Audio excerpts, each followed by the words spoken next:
여러분 반갑습니다. 말씀의 빛 성경 강의 시간입니다. 우리가 죄와 악에 대해서는 단호해야만 합니다.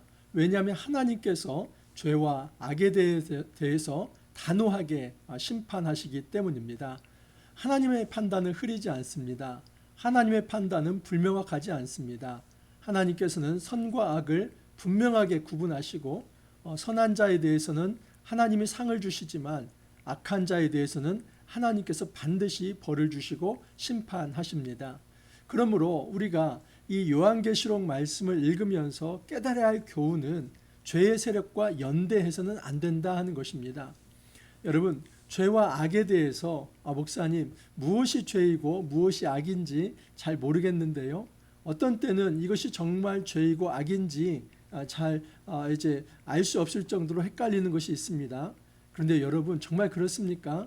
죄와 악이 무엇인지 그렇게 모를 만큼 불명확합니까? 아닙니다. 그것은 우리의 자기 합리화입니다.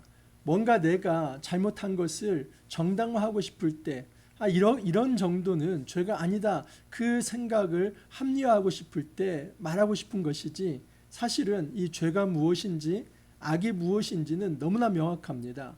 우리가 말씀의 사람이라고 한다면 매일 말씀을 묵상하고 하나님 앞에 서 있다면 무엇이 죄이고 무엇이 악인지는 반드시 알 수 있습니다. 그런데 죄와 악이 정말 흐릿해지고 과연 이런 정도는 또 내가 이제 몸담아도 되는 것은 아닌가 하는 그런 마음이 기울어질 때는 어떤 것이냐면 죄와 악에 대한 생각이 내게 없는 것이 아니라 내 안에 욕심이 있기 때문입니다. 탐욕과 욕심이 생기면 사실은 죄의 경계를 가까이 하고 싶은 마음이 생기는 것입니다. 선악과를 한번 생각해 보십시오. 아담과 하와가 여러분 무엇이 죄이고 무엇이 악인지에 대해서 몰랐습니까? 아닙니다. 하나님께서 반드시 말씀하셨지요. 너희가 동산 중앙에 있는 이 선과 악을 알게 하는 나무의 열매를 따먹으면 반드시 죽으리라. 여러분 그러면 무엇이 죄입니까? 하나님 말씀에 불순종하고 그 선악과를 따먹는 것이 죄 아닙니까? 이것이 불명확한 것은 아닙니다. 하지만 마음속에 혼란함이 생기는 것은 무엇이냐면 사단의 말을 듣고 마음에 욕심이 생겨나는 것입니다. 내가 저걸 정말 따먹으면은 하나님처럼 높아지는 거 아니야? 하나님이 나에게 지금 뭐라고 명령을 하시는데 이마저도 내가 극복할 수 있고 신의 위치에서 누구의 간섭도 없이 독립적으로 그렇게 살아갈 수 있는 존재 아니야? 이 기회를 놓치는 거 아니야?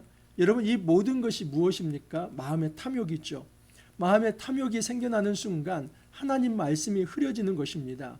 그러므로 하나님의 말씀의 기준과 또 죄가 무엇이고 악이 무엇인지에 대한 어떤 이 생각들 또는 메시지가 불명확한 것이 아니라 결국 내 안에 있는 이 탐욕과 욕심이 하나님 말씀을 받아들이지 못하고 그 흐릿한 정신으로 이제 타협하면서 결국은 죄를 짓게 되는 것입니다.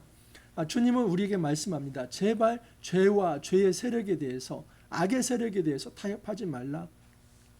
여러분 이제 18장 1절부터 19절까지를 한번 살펴볼 텐데 하나님께서 이 바벨론 그 당시에 로마 제국이죠. 음녀 바벨론을 하나님 심판하실 텐데 음녀 바벨론이 무너지는 것을 보면서 상인들과 왕들이 이제 한탄하면서 땅을 친다고 합니다. 여러분 그들을 보면서 하나님께서 말씀하시는 건 뭐냐면 그 어떤 큰 제국이라고 해서 큰 성이라고 해서 그들과 연대하며 부역하며 그들과 동거하면서 한편이 된다면 정말 그 함께한 자들도 결국은 망하게 될 것이라는 그 메시지를 우리에게 주는 것입니다. 그러므로 헛것을 줬다가 함께 망하지 말라는 것입니다. 여러분 우리는 썩은 동아줄을 잡아서는 안 되지요. 진정한 구원의 동아줄, 이 예수 그리스도가 내려준 그 구원의 줄을 잡아야 하는 거 아닙니까? 그러나 많은 경우에 이 썩은 동아줄을 잡는 경우가 있습니다. 보기에 번지르르하고 내 안에 지금 당장 이익을 가져다 줄 것 같고 내 마음을 평안케 하며 내가 뭔가를 기쁨을 누리게 하는 그 좋은 것들, 보암직하고 먹음직한 만져보고 싶은 그런 것들, 여러분 그러나 그것이 죄이고 그것이 악이라고 한다면 단호하게 거절할 수 있어야 한다 하는 것입니다. 자, 이제 바벨론 심판을 통해서 우리가 그 바벨론 세력과 왜 함께 동거해서는 안 되는 것인지 한번 살펴보도록 하겠습니다. 18장 1절부터 19절 이 주일 말씀과 월요일 말씀 함께 보겠습니다. 이일 후에 다른 천사가 하늘에서 내려오는 것을 보니 큰 권세를 가졌는데 그의 영광으로 땅이 화나여 지더라. 힘찬 음성으로 외쳐 이르되 무너졌도다 무너졌도다 큰 성 바벨론이여 귀신의 처소와 각종 더러운 영이 모이는 곳과 각종 더럽고 가증한 새들이 모이는 곳이 되었도다. 주님께서 선포합니다. 그것은 큰 성 바벨론이 무너졌다는 것입니다. 항상 수식어를 씁니다. 크다, 큰 성. 다시 말해서 그 당시에 어떤 다른 것과도 비교할 수 없는 그런 강한 제국이라고 하는 것을 알 수 있습니다. 하지만 여러분, 이것은 보기만 번지르할 뿐 그 내부를 보면 악한 것들로 가득합니다.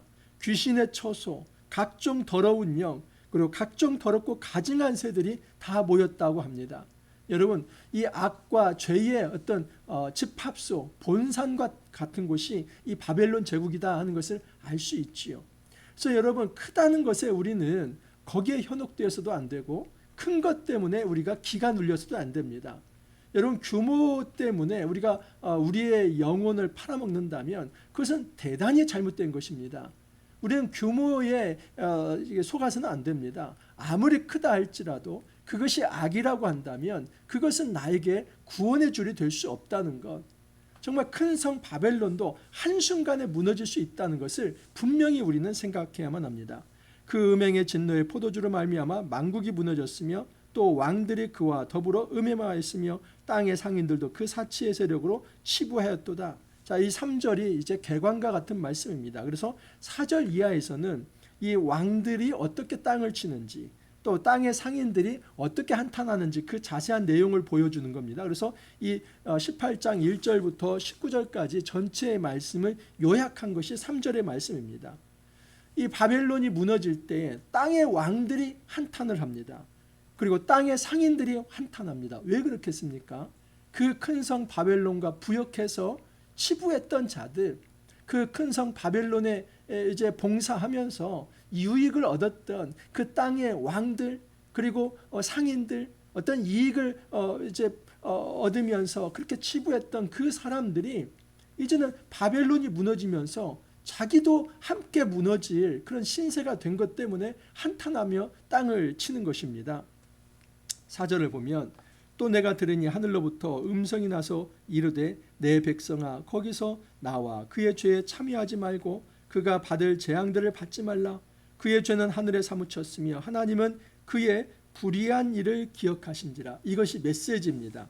제가 서두에서도 말씀을 드렸지만 하나님은 바벨론과 연대하지 말라 하는 것입니다. 이 죄에 대해서는 단호한 태도를 보여라 하는 것입니다. 여러분, 우리가 이제 약한 자들에 대해서 정말 긍휼의 마음을 가지고 그들을 포용하고 때로는 실수까지도 이제 정말 참아주면서 끝까지 함께 가고자 하는 그 포용의 정신이 매우 필요합니다. 이게 사랑의 정신이죠. 하지만 여러분, 이 포용과 사랑의 이 환대의 정신이 죄까지도 용납하라는 것은 결코 아닙니다. 절대 아닙니다. 절대 아닙니다. 여러분, 우리가 포용과 환대, 사랑이라고 하는 것이 결코 죄를 용납하는 그런 영적으로 우유부단한 태도를 가지며 살아가라는 것이 절대 아닙니다. 교회 공동체가 만약에 이 죄와 타협하고 악의 세력을 끌어안고 그러면서도 사랑의 공동체라고 한다면 그것은 여러분 짬뽕 잡탕이 되는 것이지 결코 공동체가 아닙니다. 공동체는 그렇지 않습니다. 공동체의 기본은 거룩해야 하고 정결해야만 합니다. 하나님의 말씀의 통치가 임해야만 합니다. 하나님은 선한 것을 주장하는데 만약에 그곳 안에서 악을 꾸민다면 그 공동체는 참으로 이제 음행하는 음녀와 같습니다. 하나님은 그런 공동체를 토하여 내칠 것입니다. 그러므로 우리는 사랑을 명분 삼아서 함부로 이 죄와 타협하려고 해서는 안 됩니다. 주님은 분명히 말합니다. 그의 죄에 참여하지 말라. 그래야만 그들의 재앙을 너희들이 받지 않을 수 있다라고 얘기를 합니다. 그가 준 그대로 그에게 주고 그의 행위대로 갑절을 갚아주고 그가 섞은 잔에도 갑절이나 섞어 그에게 주라. 여러분, 이 바벨론의 큰 죄가 무엇이었습니까? 음행의 포도주. 근데 이 음행의 포도주는 실제로 어떤 영적인 육적인 음란함 우상 숭배가 있다는 것도 말씀을 드렸습니다. 그러나 또 하나는 그 음행의 포도주가 이제 붉은색이지 않습니까? 그런데 이 바벨론의 이제 권세자들이 이 기독교인들의 피를 흘리면서 그 피에 취했다고 하는 것도 나오지 않습니까? 그래서 이 음행의 포도주는 그들이 이제 쾌락으로 또 이제 즐거워하며 치부하면서 그렇게 이제 자기만의 어떤 그 기쁨에 도취되어 살아가는 것, 이것뿐만 아니라 의인들을 핍박하고 의인들을 억압하면서 그 안에서 또 기쁨을 누리고 도취되어 살아가는 것까지를 포함합니다. 그러므로 여러분, 우리 하나님의 백성은 절대 이런 일에 동참해서는 안 됩니다. 우상 숭배에 동참해서도 안 되고, 또 악한 자와 이제 합력하여서 약한 자를 괴롭히며 그 생명을 유린하는 일에 우리가 동조해서는 안 됩니다. 우리 하나님은 어떠한 형식이든 하나님의 백성이 이 생명을 유린하며 또 무고한 피를 흘리는 데에 동행하지 않기를 바라십니다. 우리 하나님은 정의 하나님이십니다. 정의 하나님은 약한 자를 돌보신 하나님입니다. 우리가 강한 자 편에 서서 그 약한 자의 정말 그 생명과 재산을 약탈하고 그 인권을 유린하는 일에 우리가 결코 마음을 동조해서도 안 되고 또 동행해서도 안 된다 하는 사실입니다. 7절을 보면 그가 얼마나 자기를 영화롭게 하였으며 사치하였든지 그만큼 고통과 애통함으로 갚아주라. 그가 마음이 말하기를 나는 여왕으로 앉은 자요 과부가 아니라 결통코 애통함을 당하지 아니하리라. 여러분, 이 바벨론의 특징은 무엇이냐면 자기 현실 파악이 안 됩니다. 그래서 자기는 결코 망하지 않을 거라는 겁니다. 그들의 특징은 자기 영광을 위해서 사는 자입니다. 하나님의 영광을 위해서 살지 아니하고 사치하고 그리고 모든 것으로 좋은 것으로 치장하고 치부하면서 오직 자기의 입속만 자기 배를 채우는 데만 골몰하면서 살아갑니다. 그러면서 약한 자를 돌보지 않고 오히려 그 생명을 유린하고 인권을 유린하는 그 일에 앞장섰던 자들입니다. 그러면서도 그들이 하는 얘기는 무엇이냐면 나는 망하지 않을 것이다. 여러분, 그런 사람은 없습니다. 악한 자들이 자기가 나는 망하지 않는다고 해서 망하지 않는 게 아닙니다. 하나님의 심판은 여러분 그들을 정확히 겨누고 있기 때문입니다. 하나님의 심판의 칼을 피해갈 수 없습니다. 교묘하게 하나님을 속이면서 나는 망하지 않을 거라. 여러분, 그것은 어리석은 항변이지 하나님께서는 오히려 그러한 자를 더 심하게 매를 때리십니다. 그러므로 하루 동안에 그 재앙들이 이르리니 곧 사망과 애통함과 흉년이라. 그가 또한 불에 살라지리니 그를 심판하는 주 하나님은 강하신 자이심이라. 우리 하나님께서 말씀하십니다. 너희는 망하지 않을 거라고 하지만 하루아침에 너희들은 망하게 될 것이다. 그 하나님의 그 큰 심판의 칼을 너희가 피하지 못할 것이다 라고 말을 합니다. 자, 9절 이하입니다. 그와 함께 음행하고 사치하던 왕들이 그가 불타는 연기를 보고 위하여 울고 가슴을 치며 그의 고통을 무서워하여 멀리 서서 이르되 하이또다 하이또다 큰 성 견고한 성 바벨론이여 한 시간에 내 심판에 이르렀다 하리로다. 당시 여러분 로마 제국은 큰 제국이지 않습니까? 가는 곳마다 나라를 칩니다. 그리고 이제 그 로마 제국에 심는 왕들이 있었습니다. 어떻게 보면 괴뢰 왕국들이고 괴뢰 정권들이고 로마 제국에 아부하는 자들입니다. 그런데 그 온 세상의 지역에 흩어져 있는 그 왕들이 이제는 큰 성 바벨론 로마 제국이 무너지는 것을 보면서 한탄하는 겁니다. 화로다 화로다. 어찌하여 저렇게 큰 성이 무너지는가. 저런 큰 성 로마가 무너진다면 그 로마를 위해서 봉사했던 우리들은 어떻게 되는 것인가. 우리도 함께 무너지는 것 아닌가. 그것을 한탄하고 있는 것입니다. 땅의 상인들이 그를 위하여 울고 애통하는 것은 다시 그들의 상품을 사는 자가 없음이라. 여러분, 모든 것은 로마로 통한다고 하지 않습니까? 로마를 통하지 않는 것은 아무것도 없습니다. 이 북아프리카, 또 여러분이 팔레스타인, 그리고 동쪽의 이란 이쪽, 그리고 터키 지방, 유럽 모든 곳이 다 여러분 로마로 통했습니다. 그래서 그 로마를 왕래하면서 이 상인들이 많은 것들을 이제 무역을 했습니다. 그 무역을 하면서 얼마나 많은 이익을 얻었겠습니까? 그 무역 상인들이 치부하면서 그동안 좋았는데 로마가 무너지면서 이제는 팔 곳이 없는 것입니다. 이 장사를 할 수 없는 것이죠. 자기 입속을 챙길 수 없는 것입니다. 여러분, 이것이 악의 세력이 무너질 때의 구조적인 문제입니다. 그 큰 악이 무너지면 그 큰 악에 빌붙어서 뭔가 이익을 보려 했던 모든 장사꾼들이 다 함께 무너진다 하는 사실입니다. 그들이 다뤘던 이 어떤 상품들이 있습니다. 금은, 보석, 진주, 세마포 뭐 이런 것들은 다 살펴볼 수 있습니다. 자, 그런데 이 13절에 보면은 마지막 부분에 수레와 종들과 사람들의 영혼까지도, 사람의 영혼까지도 그들의 이 어떤 사고 파는 상품에 들었습니다. 인신매매하는 것이죠. 오늘날 이 인신매매라고 했지만 그 당시에는 노예무역이었습니다. 이 노예를, 전쟁하는 곳마다 노예들이 생겨납니다. 그래서 그 노예를 이제 로마로 데리고 와서 그 인간 시장에서 팔아버리는 겁니다. 은 30에 판다든지 뭐 이렇게 팝니다. 그러면 팔려간 노예들은 인간 취급을 받지 않습니다. 사람을 취급을 받지 않습니다. 그냥 상품인 것이죠. 이것이 바로 악한 것입니다. 이것은 여러분 결코 도대체 여기에 대해서 무엇이 악이고 무엇이 선인가를 구분 못하겠다? 절대 아닙니다. 반드시 악입니다. 이렇게 사람의 생명을 유린하고 그 인종과 또는 피부색이 다르다고 해서 또는 전쟁으로 점령했다고 해서 노예로 삼아서 그들을 상품 취급하고 생산 수단으로 만드는 이 모든 행위들은 하나님 보시기에 너무나 극악한 행동들입니다. 여러분, 이 사람의 영혼을 파는 이 어떤 인신매매를 하고 노예무역을 하는 그 당시의 이 생명 유린에 대해서 하나님은 이건 극악한 죄이다 하는 것을 분명히 말을 하고, 로마 제국이 망한다면 그렇게 이 노예무역을 통해서 치부했던 너희들도 반드시 거기에 대한 심판을 받을 것이다 말을 하는 것입니다.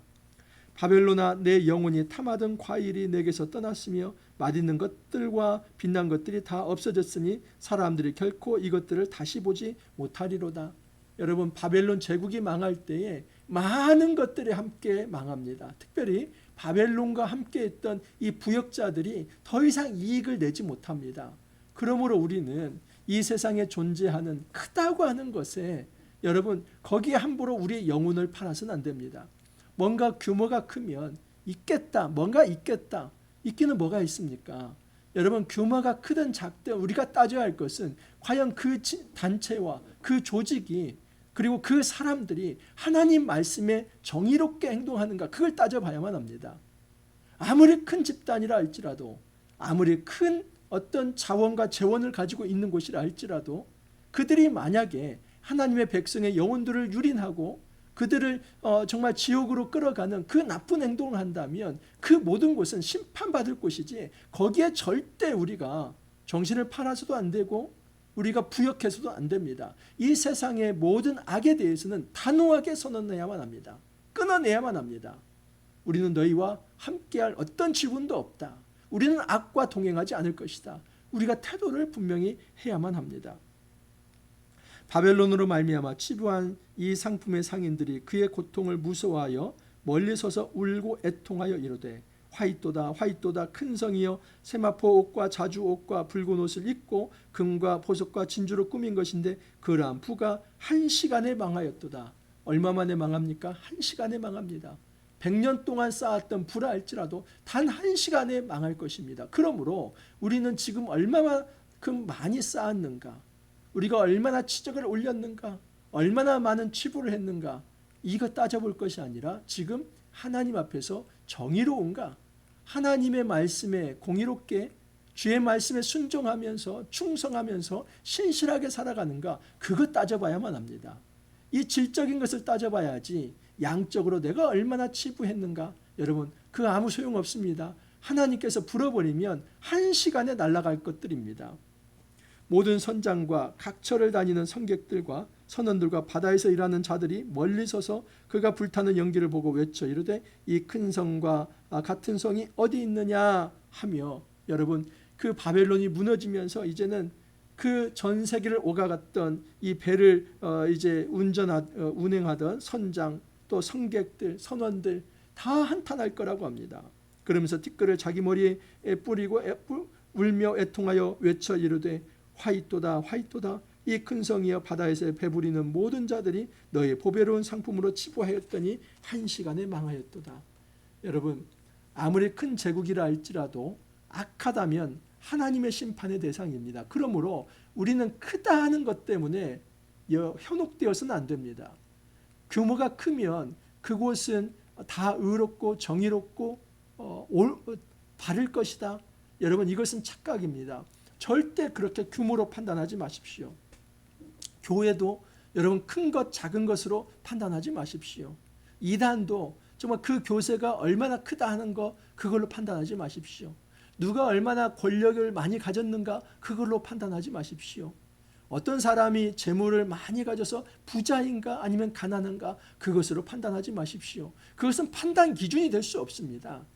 중요한 것은 그 단체와 집단과 사람이 의로운가 정의로운가 선한가 악한가 이거 따져봐야만 합니다. 이것을 알 수 있는 것이 영적 분별력이고 이 영적 분별력은 말씀의 앞에 서면 여러분 명확합니다.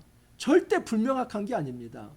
선과 악이 절대 불명확하지 않습니다. 우리가 말씀을 조금만 묵상한다면 그리고 선한 양심을 가지고 나의 욕심을 버리며 정직하게 그 말씀 앞에 선다면 우리 모두는 그 하나님 앞에서 선과 악을 바르게 분별할 수 있을 것이며 어느 편에 서야 할 것인지를 결정할 수 있을 것입니다. 여러분, 규모의 크고 작음에 우리의 눈이 팔리지 않기를 바랍니다. 우리가 정말 이제 조금 약하다 할지라도 작다 할지라도 하나님 편에 서 있다면 말씀의 편에 서 있다면 그 길을 좁은 길을 따라가기를 바라고 하나님이 주시는 놀라운 이 구원의 복 또 영생의 복 놀라운 이 평화와 자유와 안식의 선물을 받아 누릴 수 있기를 간절히 소망합니다. 이렇게 기도합니다. 주님 감사합니다. 저희들에게 요한계시록 말씀을 통하여서 큰 성 바벨론이 한 시간에 망하는 모습을 보게 하여 주셨습니다. 주님, 규모의 크고 작음의 판단 기준이 있는 것이 아니라 가장 중요한 판단은 말씀에 바로 서 있는지 정말 선과 악에 있어서 선에 서 있는지를 판단해 보라는 것이었습니다. 주님, 우리가 세상의 규모에 눈멀지 않게 해주시고 현혹되지 않게 해주시고 오직 말씀의 기준을 가지고 무엇이 옳고 그른지를 판단하여서 악은 단호히 거절하며 선의 편에 설 수 있게 해주시고 정의로운 편에 설 수 있게 해주시고 하나님 말씀에 순종할 수 있게 해주시고 끝까지 주의 말씀에 충성하며 신실하게 주를 따라 살아가는 백성 될 수 있도록 은혜 더하여 주옵소서. 그래서 주님이 주시는 놀라운 생명과 평화와 안식과 자유를 누릴 수 있도록 은혜 더하여 주옵소서. 주님 감사하옵고 예수님 이름으로 기도합나이다. 아멘. 이제 또 한 주가 새롭게 시작되었습니다. 이번 한 주에 이제 요한계시록 전체가 마무리될 텐데 마지막까지 우리가 유종 예비를 거둘 수 있기를 바랍니다. 오늘 또 여러분 화이팅 하시고 또 내일 찾아뵙도록 하겠습니다. 감사합니다.